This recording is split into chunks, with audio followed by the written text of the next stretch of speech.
Bienvenue pour vivre cet instant de parole de la vie éternelle avec Marc Joseph. Nous sommes aujourd'hui le 24 juillet. 24 juillet 2024. Et oui, par la grâce de Dieu, je suis revenu te dire encore que ce jour du 24 juillet est pour toi un jour de grâce et de bénédiction. Chaque jour que tu as à vivre est un jour de grâce avec la présence de Jésus-Christ dans ta vie. Jésus-Christ dit que le Père l'a envoyé dans le monde non pour juger et condamner, mais pour sauver. Et Jésus-Christ dit, le Père l'a envoyé le monde pour dispenser sa grâce aux humains.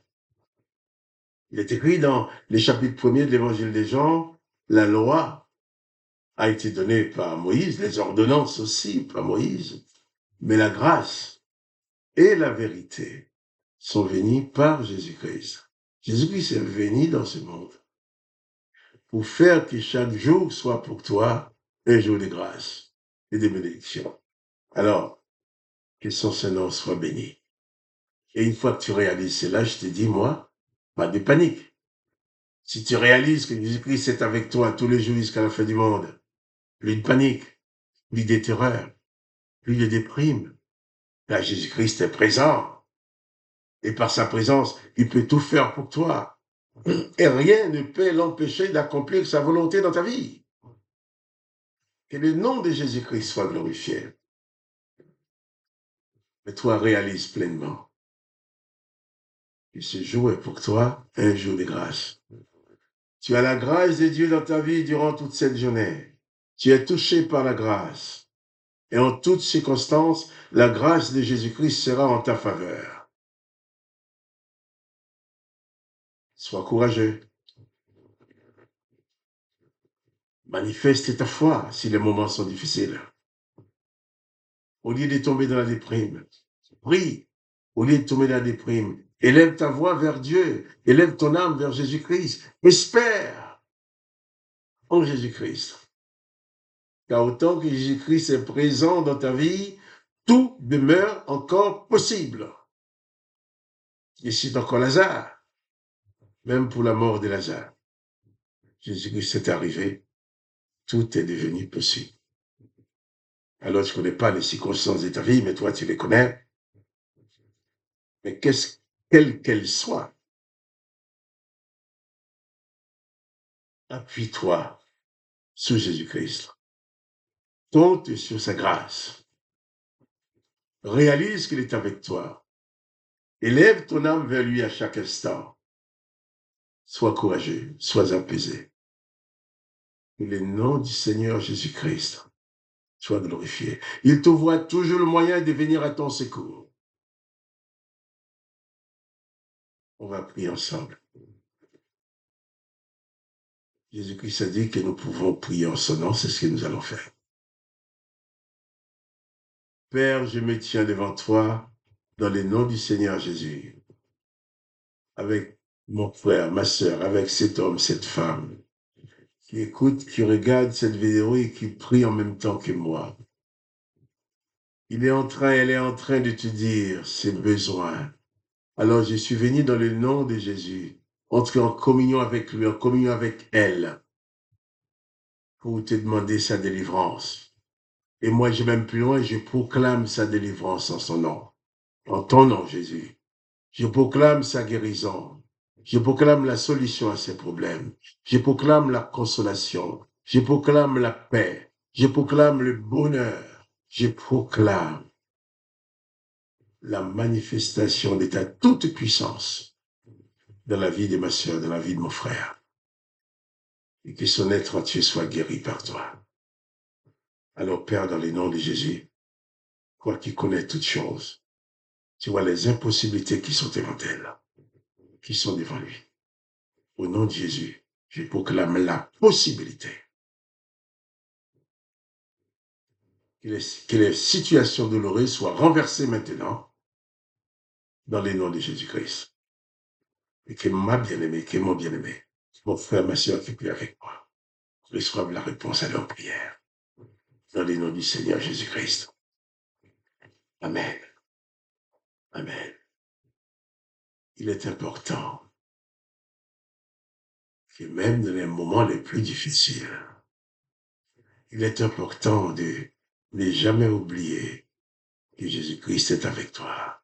Important de savoir élever ta voix vers lui dans la prière, élever ta voix vers le Père dans la prière, dans le nom de Jésus-Christ, pour recevoir ta victoire. Et je vais continuer à lire. Nous avons lu hier, avant-hier, Jésus qui parle de la gloire du Père. Le Père dit, la voix du Père dit, je l'ai glorifié, je le glorifierai encore. La foule qui était là et qui avait entendu disait que c'était un coup de tonnerre et d'autres. Un ange lui a parlé. Au verset 30, Jean 12, verset 30. Jésus dit, ce n'est pas à cause de moi que cette voix s'est fait entendre, mais c'est à cause de vous. Ah. Jésus, lui, est en pleine confiance dans le Père. Jésus n'avait pas besoin que sa foi grandisse, mais ceux autour de lui avaient besoin de grandir dans la foi, avaient besoin de comprendre, avaient besoin de croire, avaient besoin de réaliser combien ils étaient privilégiés d'être visités par Dieu le Père au travers de Jésus-Christ, le Fils du Père. La voix du Père se fait entendre. Et Jésus va lui dire, ce n'est pas pour moi qu'il a parlé, mais il a parlé pour que vous, vous puissiez entendre. C'est à cause de vous. Ce n'est pas à cause de moi, dit Jésus, que cette voix se fait entendre, mais c'est à cause de vous.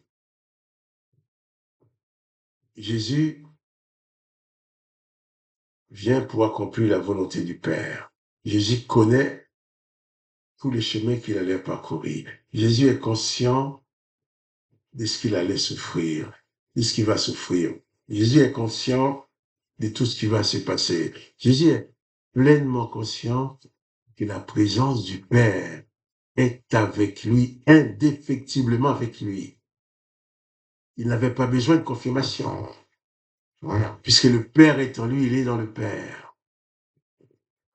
Mais le Père a parlé pour le peuple qui entourait Jésus, pour qu'ils puissent croire, pour les aider à fortifier leur foi en Jésus-Christ. Le Père a parlé. Jésus-Christ l'a dit, ce n'est pas pour lui que le Père parle, mais il parle pour eux, afin qu'ils puissent croire. Car, qu'il soit le Père ou Jésus-Christ, il voulait absolument que l'humanité parvienne à la connaissance de la vérité. Il voulait absolument que l'humanité parvienne à croire en Jésus-Christ et à recevoir le salut éternel. Il voulait absolument que les hommes et les femmes qui étaient là avec Jésus, les hommes et les femmes que nous sommes aujourd'hui, Dieu le Père veut absolument que nous croyions en lui. Il veut absolument que nous soyons détournés. Que nous puissions nous détourner de toutes ces condamnations et malédictions qui a été prononcées sur l'humanité, donc chez nous avant même notre existence. Il a envoyé son Fils. Le Fils a tout fait. Et le Père a tout fait aussi pour que les hommes puissent croire en lui. La voix du Père se fait entendre. Les gens n'avaient pas l'habitude d'entendre une telle voix. Ils disent, c'est un coup de tonnerre. Et d'autres disent, c'est un ange qui lui a parlé. Écoute la voix du Père qui te parle maintenant.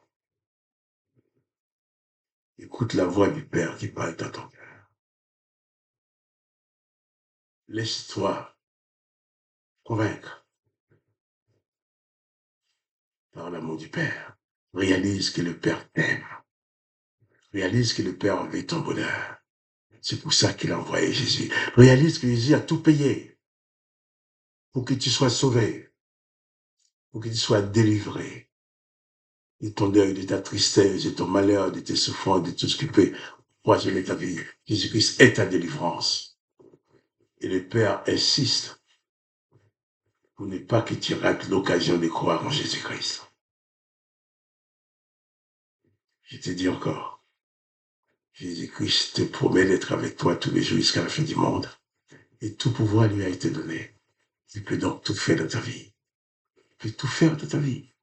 Donc, pas de panique, pas de désolation, pas de déprime. Regarde à Jésus et sois vainqueur. Que le nom de Dieu le Père soit glorifié. Que le nom de Jésus-Christ soit glorifié. Que toi, tu sois richement béni. Quant à moi, Marc-Joseph, je te dis, pas de panique. Jésus-Christ est avec toi. Et si tu aimes cette vidéo, partage-la avec tes connaissances. Je te dis aussi, à demain pour les paroles de la vie éternelle.